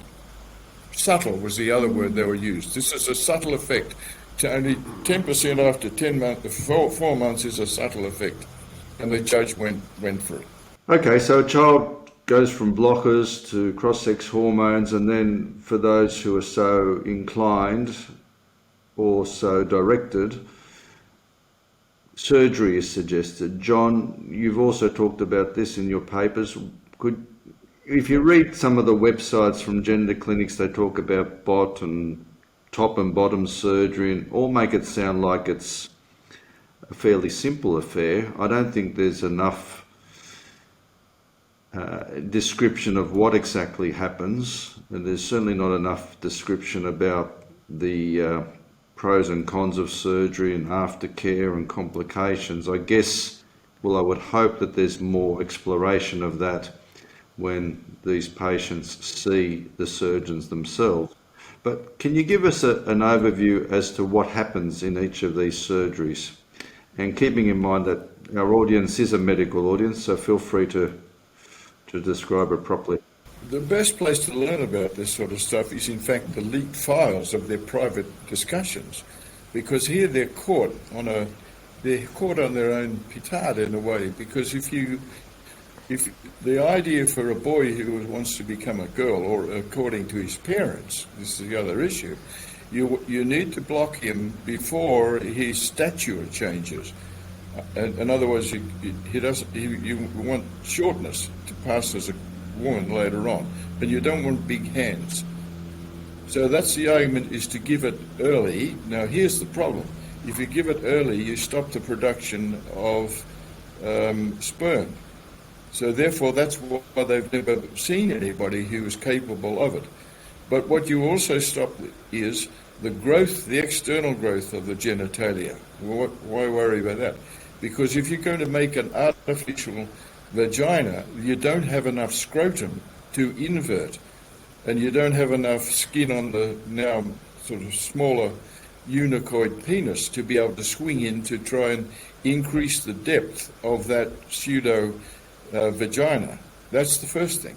The second thing is, therefore, if the person wants to have penetrative sex, if the kid knows what that concept is at 9 years of age, what they have to do is to anneal a portion of intestine to it to make the pseudo-vagina deep enough. Now, I mean, you can imagine how that's not an easy thing at the best of times, but then comes in the side effects from it, and one of the major side effects that they are worried about over there, that is to say in the leaked files, is that you have to dilate that pseudo-vagina. You have to leave a dilator in place for several hours every day until the whole thing settles down and is sort of healed, so to speak, and then once a week for several hours a day. And they're complaining that this makes things difficult. How do you explain this to the person, the 9-year-old or the whatever, and how do you ensure that they do it? So that subsequently the stenosis is a major issue, not to mention issues of infection and continence and all those sorts of things. So this is never mentioned. The reason I'm under investigation by the medical board at the moment for transphobia is that I was invited to speak at the Orange Council, because they were going to have a Mardi Gras, and part of the Mardi Gras was that drag queens were going to read books to children. One of them was My Shadow is Pink. Little boy, he's unhappy, he's got a big sort of threatening father, he wants to twirl and whirl like a girl, and well, lo and behold, he could become a girl. And my argument was that this is a social contagion that should not be allowed in the public parks of Orange or anywhere else, because we all believe in the social contagion of anorexia nervosa, and also the subject of suicide. And I said this is as dangerous to young people to be giving them this message as these other things. Anyway, I also said, you don't understand. You're just thinking that this is a simple matter. And here the WPATH files have just been released, and this is what they are actually saying. So I recounted all this, that this is not an easy matter, the blockers do your head, and it's implausible that you can think straight regarding with sexuality and so forth. And I mentioned some of the side effects of the operation. And lo and behold, I was so offensive to some of the transgender people that they were mortally wounded by all this, and this transphobic stuff ought to be stopped, and now I'm under investigation by the medical council. So, but the point is, they make it all sound so simple. And that's the whole point of the book, reading the book. It's just simple matter. They don't talk about any of this stuff, and I don't think the general public knows any of this stuff. We just get by safe and entirely reversible and a subtle effect on your brain. That's it. Well, I even think that a lot of our own colleagues in medicine don't understand all of this stuff. For many, I think the thought is, oh, well, this is just another expression of cosmetic surgery. But I think some of the procedures go well and truly beyond what is done in cosmetic surgery. And I don't want to labour the point, John, but let's talk about surgery from the top to the bottom. What sort of things might be going on with respect to face and throat that you know of? Oh yes, I mean they shave the Adam's apple to make it smaller. I think they fiddle with the epiglottis to change the things, but I think that's minimal compared with cutting off the breasts. And in the court cases, when you read them, when they publish these things, it was as if it was nothing. You could have your breast removed because it's reversible. What are you talking about? Well, you're reversible with a couple of silicone sacs. That was the general concept. And the others, and you could behave just in the same way sexually. What we haven't talked about is when you're taking away the penis and you've got the glands where the sensation is, you're now trying to stick that to where you would think the clitoris is going to be. And they wonder that it doesn't work, that the neurovascular stuff has not developed at the same time. And conversely, with the woman, you're chopping off a clitoris and hoping you can put it onto the end of a tube that you have constructed in the manner that Australian surgeons discovered after the Second World War, that you could make a tube graft and bring the thing over and create a nose or whatever. The argument is you can create a tube and then attach it between your legs and then attach the clitoris to it as if it's all going to work. This has got a fatuous argument, and nobody knows about it. Thank you. Helen, what are you seeing around the world with respect to surgery in children? I bet you've seen some very sad things. So, you know the saying, it takes a village to raise a child. I would say that children, a small child, whether it's because of the parents or because the child is gender non-conforming, perhaps because that child is destined to grow up gay or just because there's a social contagion going on, it takes the entire medical profession to sterilise that child, and no one person has ever made that decision. So you've got a chain of trust in medicine, and the chain of trust is dramatically broken on this topic, and different professionals think that other professionals are doing their job, and none of them are doing their job. And the patient doesn't ever get the information that they need at any point. So you've got a small kid or a teenager who comes in and says to a non-specialist, I think I'm a boy, I think I'm a girl, I'm gender dysphoric, whatever. That person refers on to a gender clinician. The gender clinician gives a diagnosis of gender dysphoria and probably refers on to an endocrinologist who gives the hormones. The endocrinologist assumes that everyone up till now has done their job and that they have identified the child who really is going to benefit from blockers or hormones. And so they just restrict themselves to, has this child got any other issues like diabetes or anything like that would stop this from being something I could ethically give. They give them those hormonal interventions and refer them on to a surgeon. And the surgeon assumes that everyone up till now has done their job and they've identified the right person. I mean, here in the UK, that will always be over the age of 18, but that child has been on a pathway for a long time. They've identified the right person to sterilise and destroy the healthy function of. At no point did anybody make the decision to destroy that child's reproductive system and brain and many other things, however it happened. And at no point was that child given the information that they needed, and no point were their parents given the information they needed. And at no point did doctors remember that ordinary people believe them, and in particular that children believe what grown-ups tell them. So I watched a programme some years ago here in the UK. It was a series called Kids on the Edge, and it wasn't all about gender. It was children in very extreme situations, very interesting series, but one episode was children who were visiting the gender clinic at the Tavistock. And this, I think, was in about 2016, so well before there was any real scrutiny. And they followed two children who, with hindsight, were very representative. A very, very, very gender non-conforming little boy who'd insisted on wearing dresses since he was 3 or 4 and was now about 8. And a girl with a diagnosis of autistic spectrum disorder in her teens who was pretty much non-verbal. And both of them were being treated as if they were members of the opposite sex. And the standout moment of it for me was when the boy, who was now about 8 or 9 and was being presented at school as a girl, wore girls' clothes, very pretty little girl it looked like. Everybody thought this child was a girl, including him. They just didn't look at his genitals whenever he had a bath or anything like that. They just pretended they weren't there. And he's in a consultation with Polly Carmichael, who was the head of the Tavistock Clinic at the time. And somehow, out of nowhere, this little boy suddenly says that he wants to be a mother, but he understands that he's going to have to go to Sweden to get the baby taken out because he won't be able to give birth the normal way. Now, who knows what that child has read online or seen online? Presumably he's seen something about womb transplants or cesareans or something. He's 8 or 9, remember. He's not on any treatment at this point. You know, they're talking, this point is to talk about the future and blockers. And there's this dead silence in the room at which, you know, his mother and the clinician are both thinking, you know, that's never going to happen. This child is not going to be a mother. He thinks he's going to be a mother, but he's never going to be a mother. And instead of saying, let's stop you right there, there's some misconceptions going on here, we have to take a big step back. We told you could be a girl, but we didn't really mean you could be a girl. We were using a grown-up idea that gender and sex are different, that you're going to be a special sort of girl and woman, one who doesn't have proper reproductive functions.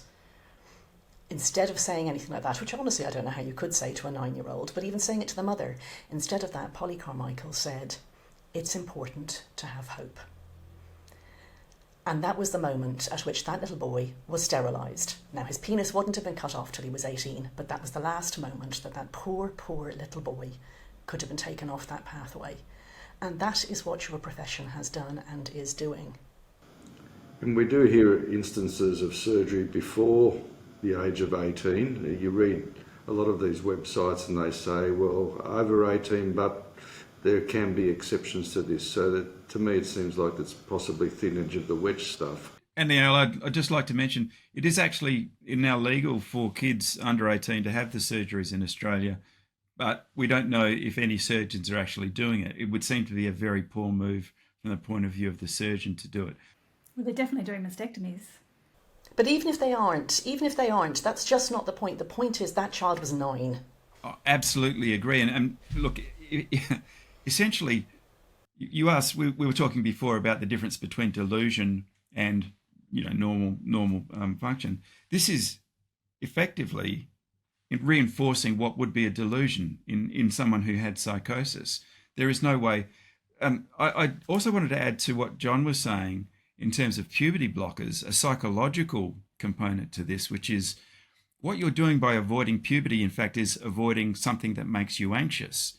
And that is not the treatment for anxiety.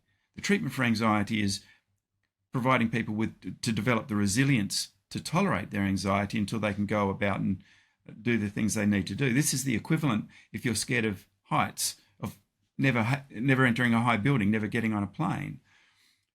The difficulty is what children are doing from very young until they're mid-adolescence. They're learning the difference between fantasy and reality, and they're learning to integrate those different features into a comprehensive view of the world. We call this integration. If you prevent a kid from going through puberty, they can never actually learn the things that you learn going through puberty. So by definition, they're never going to be able to integrate a realistic picture of what puberty means, and then, you know, what normal sexual function and the ability to procreate and those sorts of things. So in effect, the psychological impact of puberty blockers, I think, is even more devastating than the physical impact, because these kids can never actually have a realistic picture of themselves as sexual beings. It's just been prevented. I mean, look, Helen, and that example is just a perfect example of how the health professionals are forcing this on them by being unrealistic themselves. So, Andrew, you've touched there on important psychological issues. Helen's already mentioned the issue of conversion therapy in passing. We'll come to that now. In this affirming care model that we work with nowadays, it's all about affirm, affirm, affirm. You've mentioned an important way to deal with anxiety and confusion and thoughts that may not be let's say orthodox thoughts or conventional thoughts. Sometimes guidance is needed to be provided, and to me it seems like the process of, say, psychotherapy would have an important role here, where you can empower an individual to explore his or her ideas, learn how to deal with them, learn how to sort out what's good and bad and what's right for that person. But it seems to me that psychotherapy is now being conflated with conversion therapy, so it becomes a very difficult path for a psychiatrist such as you and Jillian to take when you get someone who comes in who's distressed emotionally or mentally, however you want to put it, and the issue of gender comes up? How do you as psychiatrists now deal with this minefield of what's conversion and what's psychotherapy, what you can say, what you can't say? Yeah, I think it's very difficult, and it depends on the setting in which you work. So, say, for example, in the public hospital system, you're not allowed to do much at all, otherwise you'll lose your job. In the private in the private sector, so private psychiatrists, it's up to the individual risk appetite for that psychiatrist. So, in Brisbane, virtually none of the private child psychiatrists will take on referrals where the child has gender dysphoria, which then obviously pushes kids towards affirming practitioners who feel safe enough to see these kids. So it's very difficult. But for the people that are, the very few people that are taking on kids and working with them, it's long-term work. Not all kids are therapy ready in the beginning, and so you need to wait for that. And obviously what you were saying, Andrew, about the puberty blockers fostering avoidance, but also slightly related to that idea is as children go from childhood to adolescence, their form of play changes from concrete to more abstract and relational. So it's avoidance of puberty, avoidance of relationships, but also the puberty blockers will in some ways cease play behaviour, which is so important for exploration throughout our lifespan. So we want as much as possible to get the child to explore. That's part of it, what they're going to learn from actually acting out what they're thinking. So it's very important that kids can explore things and encouraged to do so. And that's sort of the behavioural element of the therapy. And then there's the talking element, the thinking element, the shared understanding element, which is important as well. Can I draw something together that various things have said, which is that I said that Hilary Cass showed that puberty blockers are not a treatment for suicide, which is the way they've been very much sold, this idea, better a live daughter than a dead son. You know, you don't need to be a doctor to understand that stopping one of the two great life developmental sprints, the second one after babyhood, in its tracks is a really risky thing to do. I mean, obviously because the medical profession has been doing it, the work that people like John are doing has to be done to show how dangerous it is. But like anyone with any common sense should have known that you don't do that unless you have a really, really, really big harm on the other side of the scales. And that was suicide. You know, we know that we're harming the child's development. We know that we're taking away their fertility. We know we're taking away their sexual function and pleasure. This is very, very risky. We know we're creating a child who's going to have great difficulty having the sort of surgeries that we have decided to do, even more so than other people, but they won't kill themselves. We wouldn't use that reasoning if we didn't think that it was about killing themselves. So Hilary Cass has taken that off the table. She demonstrated really completely that it is not true that puberty blockers treat suicide or suicidality. They don't. So now that that's taken off the table, the medical profession needs to redo that calculus. If that's not on the other side of it, you shouldn't be doing this. Andrew, you were going to say something? I was, but I'm now just going to furiously agree with what Helen has just said, and to expand on that. Suicide is a fantastic way to stop a conversation. I think this is related to the reason that many doctors will not touch this particular issue. People have told them about this suicide risk, and it just really shuts them down, and they're not willing to have a further conversation about it. And it parallels, of course, what's being said to parents in exactly the same way. So it's emotional manipulation that has been very effective. We're now starting to see Finnish research and so on that really, and the Cass review, of course, that basically is eliminating this as an excuse. And I absolutely agree. One of the difficulties, Helen, just for the local context, we are asking our college. I have had formal meetings with the College of Psychiatrists with board members, minuted meetings, where I have pointed this out, and they have said we're not going to make a comment on the Cass review. So there's an element of institutional capture, is what I believe. There's a number of members of the board who have this religious, passionate intensity about this particular issue, and other members of the board don't feel that they can move. Now, I'm not saying that's acceptable. I don't accept it. I think that's the mechanism. Just on your saying there, though, Andrew, would you agree that in our profession, it hasn't been before that we've been so cut off at the knees by the suicide risk? Was it not our experience as registrars and in adult psychiatry and child psychiatry that we're just repeatedly sending suicidal people home from the emergency department because there weren't any psychiatric beds? This is the first time that we've buckled in the face of suicide risk. Yeah, can I say I observed that too. You know, like an American friend who worked in ER through the opioid crisis said that people were always coming in and trying to get opioids like extra. They'd tell you some lie about how they were on holiday and they'd forgotten their prescription and they just needed 2 weeks supply, blah, blah, blah. And then when you said no, they would say, all right, I'll kill myself. And they would say, not let me give you the prescription, but let me refer you for a psych evaluation. I think the difference is there isn't an organised group that will strategically target anyone that is on the other end of this equation. People aren't really organised in that way for addicts, so you don't then get the fear in the medical. But there's certainly fear in the medical profession that if they do X, Y, and Z, then there will be a group of people that will target them. And of course, Jillian, when what happened to you happened, this was a perfect example for every child psychiatrist in Australia, that if you speak up about gender affirming care, it's, it could end or at least could end this aspect of your career. Your mortgage. I also think, though, I've become more and more unforgiving of the people who say, well, my job is on the line. I mean, I understand it's difficult, but my goodness, anyone who's in a profession has signed up. You've made oaths.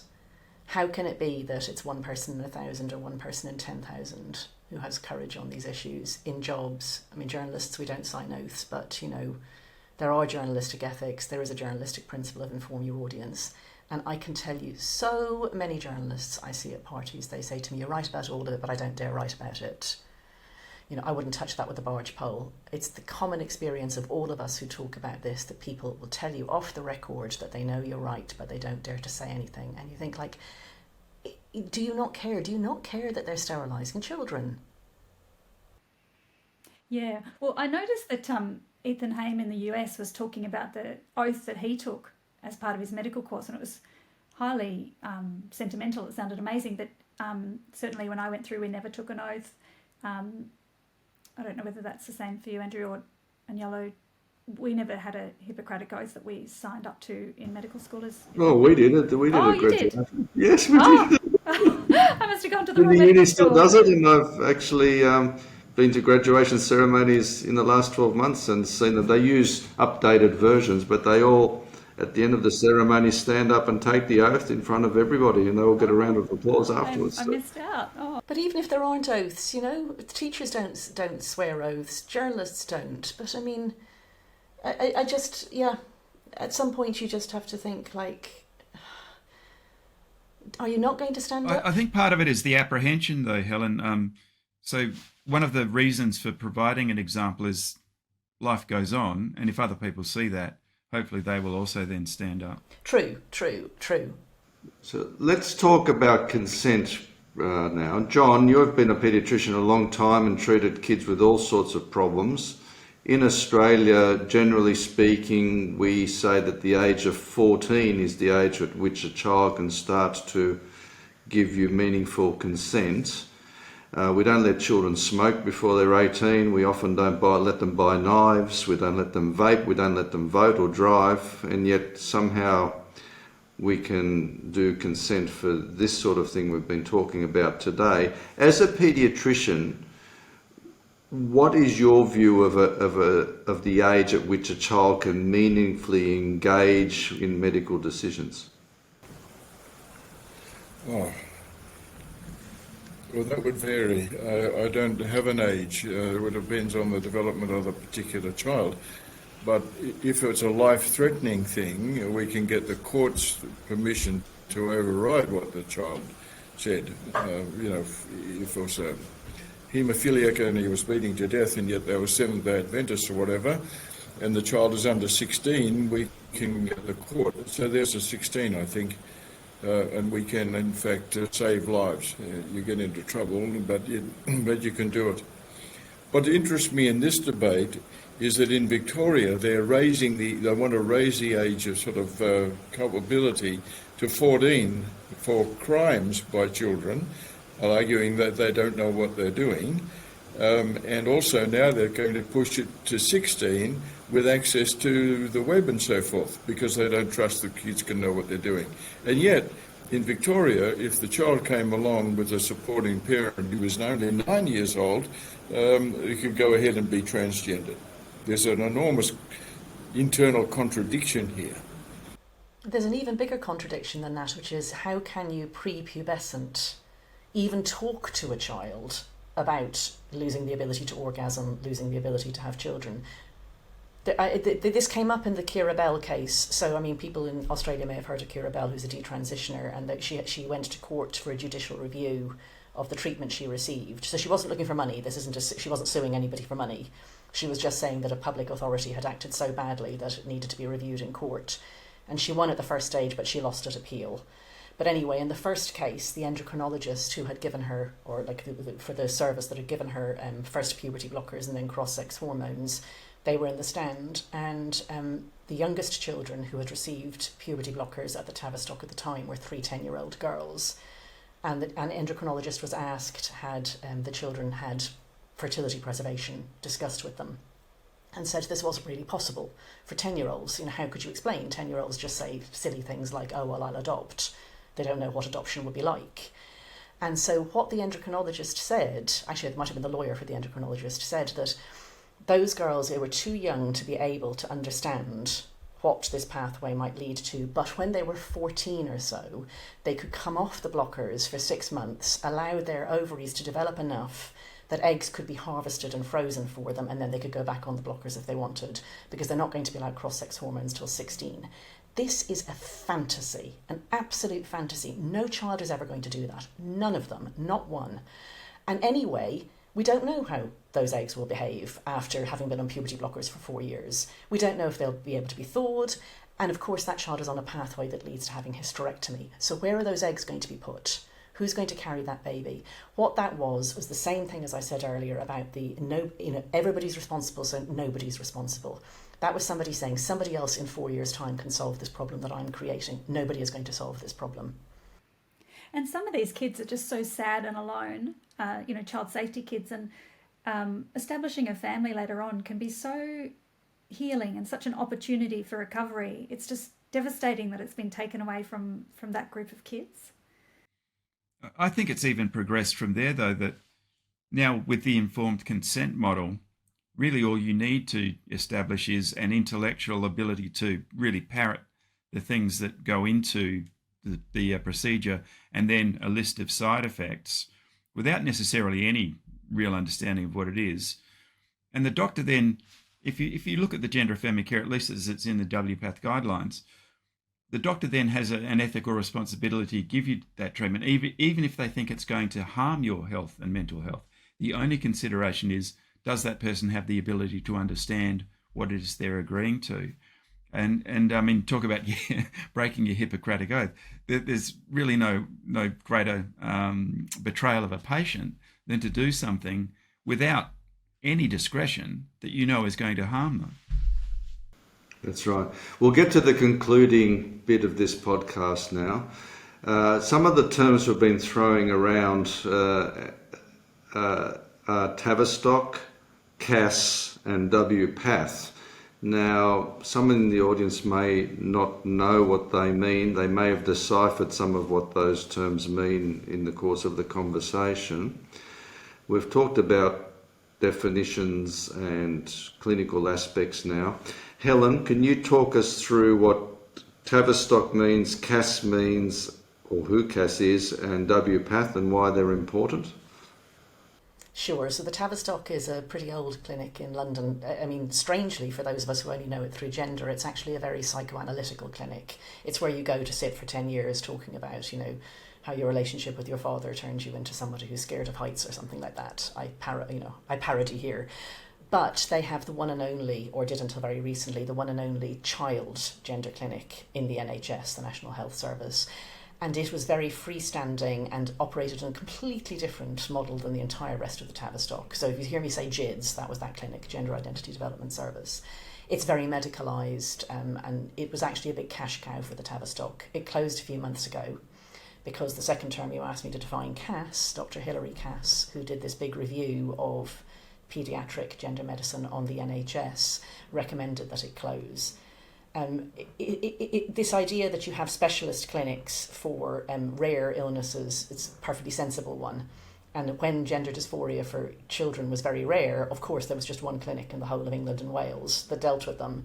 But now it's common, and she said that not only had it become common, but also there was diagnostic overshadowing, that children who came in with maybe 5 or more comorbidities, if gender was one of them, would be put on the waiting list, which was very long for the Tavistock clinic, and nothing else would be dealt with at the time. Their gender was seen to overshadow their autistic spectrum, their depression, their PTSD from child sex abuse, whatever.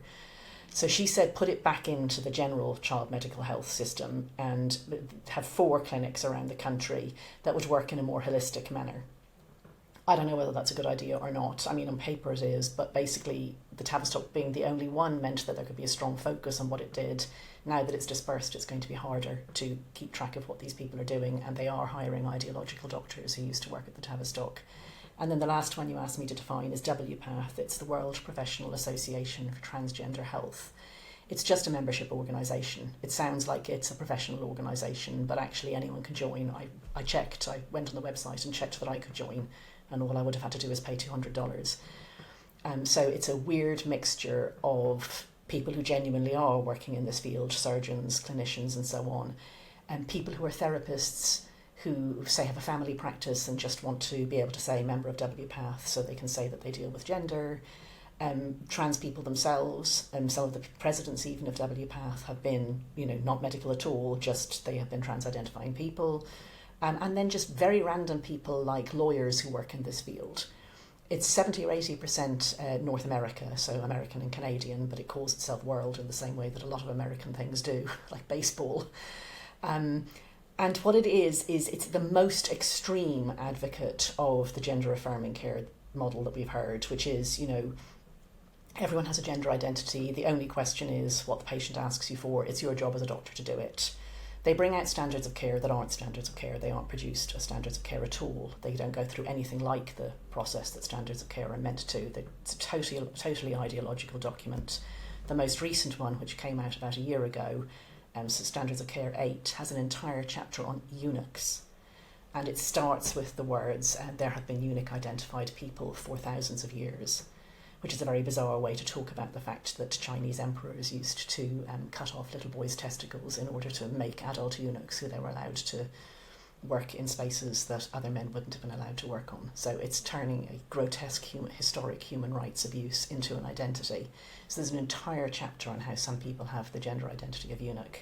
It has no even suggested age limits for any of the surgeries. It took them out at the behest of the American government, the federal government, because it would make it harder for doctors to get reimbursed for doing procedures on children.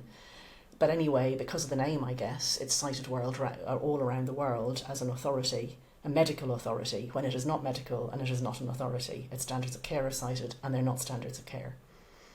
Okay. John, in your articles you've mentioned the WPATH files. What's happened there? What are the WPATH files? Well, these were internal communications between themselves, discussing cases and the problems that are arising thereof and how they would manage that. And that's how the discussion arose about fertility or even orgasm in the 9-year-old boy and so forth. And then they discussed side effects of the surgery and everything. One interesting, if amusing in a way, is the frustration they were expressing at trying to get the concepts across to children, 9 years, 10 years of age, of what sexuality was all about. And they expressed that very, very, very bluntly. That one guy, he said it was just a bit like talking to a rockhead or something or other. I forget the exact metaphor he used, but they are agreeing amongst themselves that the children are too young to understand all these things. I think that the files, I mean, hardly anything has happened, but I think it should thoroughly discredit not only the organisation, but anyone who's got anything to do with it. For example, the gender clinic in Melbourne. Now, they are in fact virtually boasting on their website that they were the ones who removed the age limits. And then after that, WPATH, the 6th or the 7th edition, also removed the age limit. So we Australians can take credit for that. And they're boasting down there. And the argument is, of course, that if you've got a little boy who thinks he's going to be a girl and you put him on the blockers and make a eunuch out of him, then he's not growing very well and he's not developing the breasts that he wants. And everyone else around is starting developing breasts and whatever. And so it's cruel. It's cruel not to give him estrogens, therefore, so that he can develop breasts at the same time as the girl. So this may well be 11 years, 12 years or 13-year-olds. And they were boasting effectively of being the first to, or being responsible for the age limit to be taken away. The first kid that we know from reading the family courts was got onto blockers at 9. And he now, I won't use the name, but now that person now appears on television and so forth as quite an attractive-looking girl. But as for the removal of breasts, we knew until they stopped, until the family court abrogated its role, its decision-making role. Looking back to when this began, we found that there were 2 girls of 15 and I think one of 16 and then 2 of 17 or so who'd had mastectomies with the approval of the court. There's no evidence that genital surgery had happened, but now that the court has abrogated its role, we have no way of knowing. That could happen in private or overseas. Helen, I better be careful what I wish for here, and I know what you said earlier, that you cling on to the term feminist. Now, John's raised 2 issues in that WPATH files comment. One is about stereotypical roles of males and females, and it makes me wonder whether the gains feminism has made over the decades in not being tied down to certain roles is perhaps being undone by all of this gender medicine.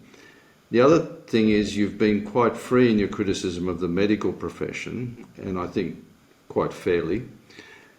But John's also raised the important issue of the judiciary and whether they've also perhaps been found wanting. What are your thoughts on those 2 things? I mean, the first one, it's undeniable that the American strain of feminism has been a big part in pushing this stuff. There's a sort of an American feminism which I think is personified by Judith Butler, who's an academic who identifies as non-binary. I mean, she's, I think, in her 60s now.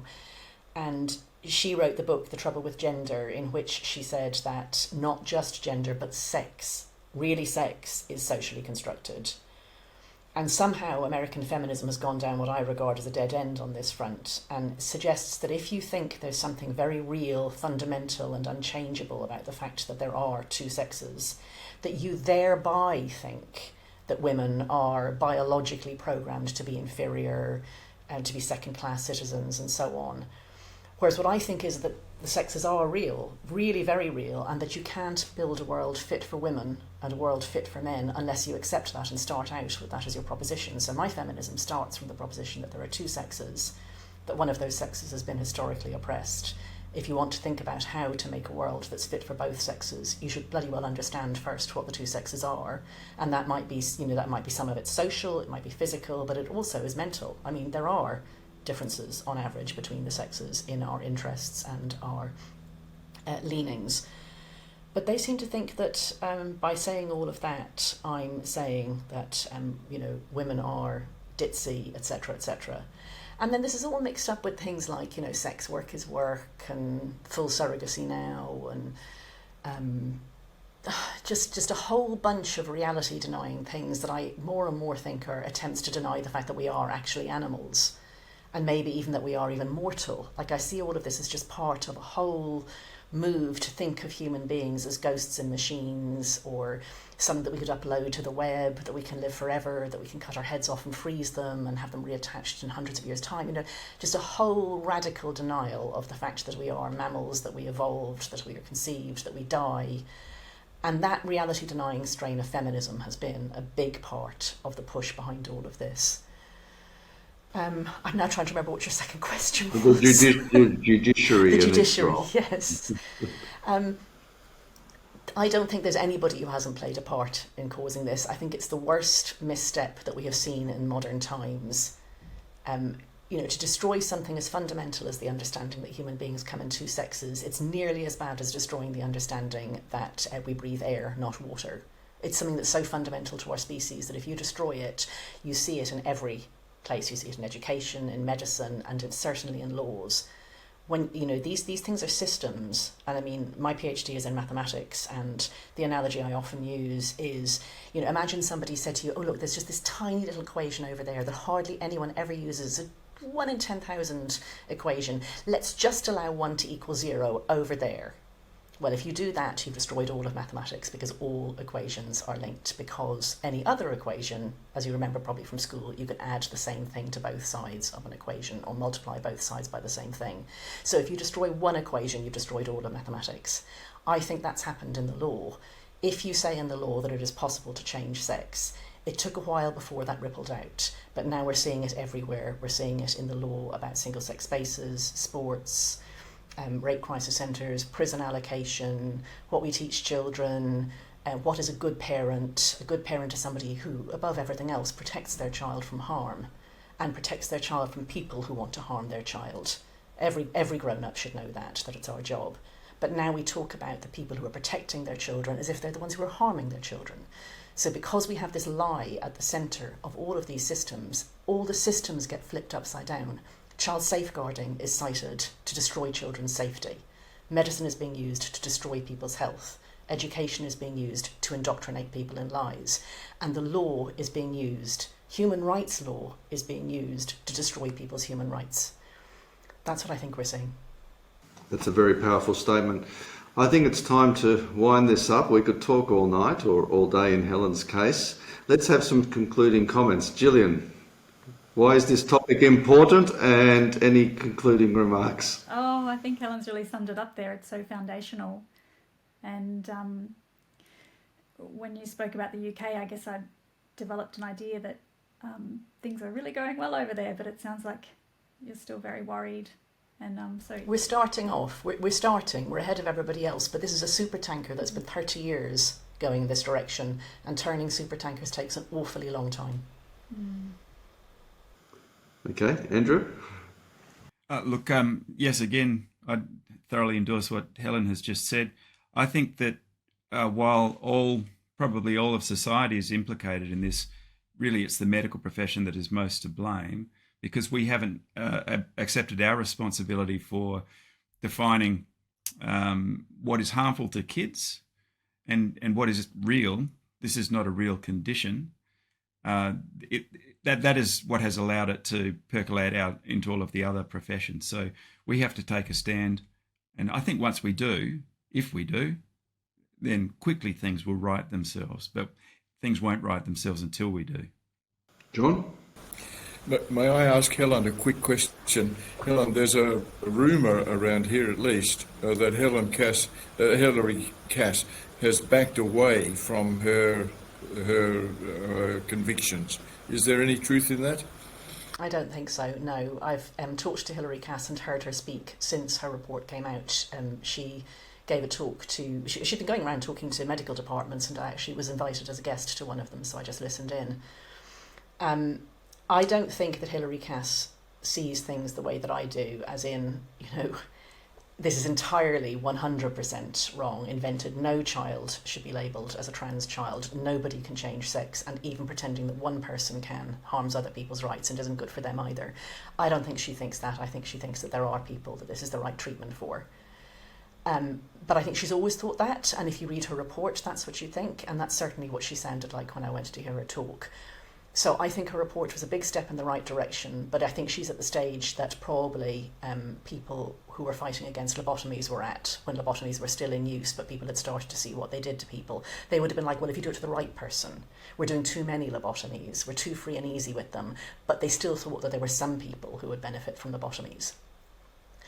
But the amazing thing about her report is that she's a proper woman with a proper spine, a backbone, who did good research. The evidence review, and particularly on suicide, and the proof that the evidence base is non-existent, those things will stand alone, whatever she thinks. And yeah, that's what I would take from her report. I don't think she's backing away now. John, any concluding remarks or thoughts? No, but I think this is a travesty as great as the lobotomy business. We're not just chopping off the frontal part of their head, we're interfering with their brain by the hormones, and as well as that, we're castrating them. So I think this is an enormous travesty. How we'll get on top of it, how we'll change it, I don't know, because of the sort of change, because of the conviction in the medical thing, and also in the political thing. And we in Australia, in the Western world, we have the most draconian laws that have yet been enacted. Helen, any concluding remarks? I know that it's really hard to stand up against something that's this big, and I have a lot of sympathy with anyone who feels they can't. But I would ask you, what would make you stand up? If right now you think to yourself, okay, they're talking a lot of sense, but my mortgage is on the line, my job is on the line, my friends are on the line, ask yourself when you would speak out, and then write it down and put it by the front door. Because otherwise you'll sail past that too. If you've let it go, if you've seen what's happening and you've said nothing so far, I think you will let it go endlessly. But you've got to tell yourself that at some point you will take a stand. Thank you. Well, on behalf of the Australian Doctors Federation, I'd like to thank you all for participating in this very important podcast. We've explored some very confronting topics, both from a clinical point of view, a social point of view, a political point of view. Those of us listening and participating haven't always enjoyed what we've heard, but I think it's necessary in the public domain and in our own hearts to explore these things properly, to come to a proper ethical position on them, and to inform our clinical practices and even our personal lives according to what is best for us and particularly for the patients we look after, especially when they're children. So thank you all once again, and perhaps we can meet again in the future and talk about how this topic has progressed and hopefully have some better outcomes for everybody. Thank you.